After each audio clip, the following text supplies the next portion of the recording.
HALT s'est trompé. De nuit, il nous conduit à l'endroit exact où les militaires américains pensent avoir vu l'OVNI.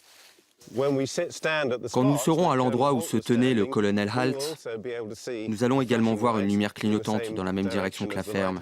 Et c'est en fait un phare. Je pense qu'il est tout à fait clair que la lumière clignotante qu'il voyait entre les arbres, c'est le phare à 6 km sur la côte.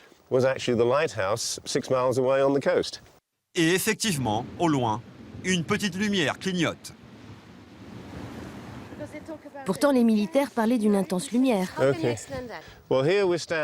Ici, nous sommes à peu près où le colonel HALT était quand il recherchait à travers les champs vers ce qu'il a décrit comme une lumière clignotante.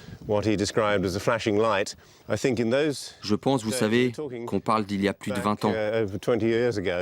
Il y avait moins d'arbres au loin, par conséquent, il a vu la lumière plus intensément que ce que nous voyons maintenant. Il n'était pas là. Vous avez déjà vu un phare se déplacer au-dessus de la forêt, venir vers vous, exploser en 5 objets? Les objets étaient là et le phare là-bas. C'est tout ce que je peux lui dire. Quant aux traces trouvées dans le sol, l'astronome britannique a aussi une explication. Ce que nous pouvons voir dans de nombreux endroits sur le sol de la forêt, c'est qu'il y a beaucoup de zones qui ont été grattées par des lapins ou de petits animaux. Cela ressemble un peu à ça. Ils en ont trouvé et ils ont interprété cela comme des traces d'atterrissage.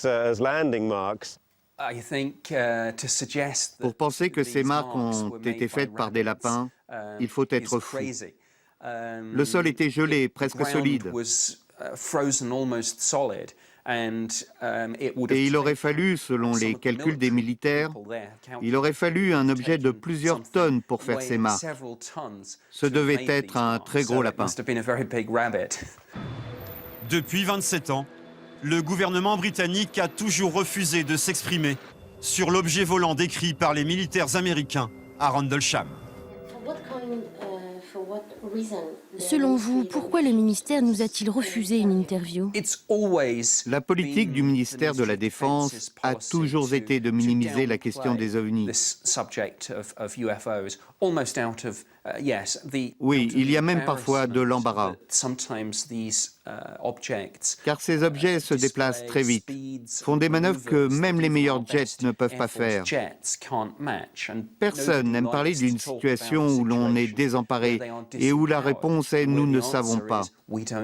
Car le gouvernement passe alors pour stupide et ignorant.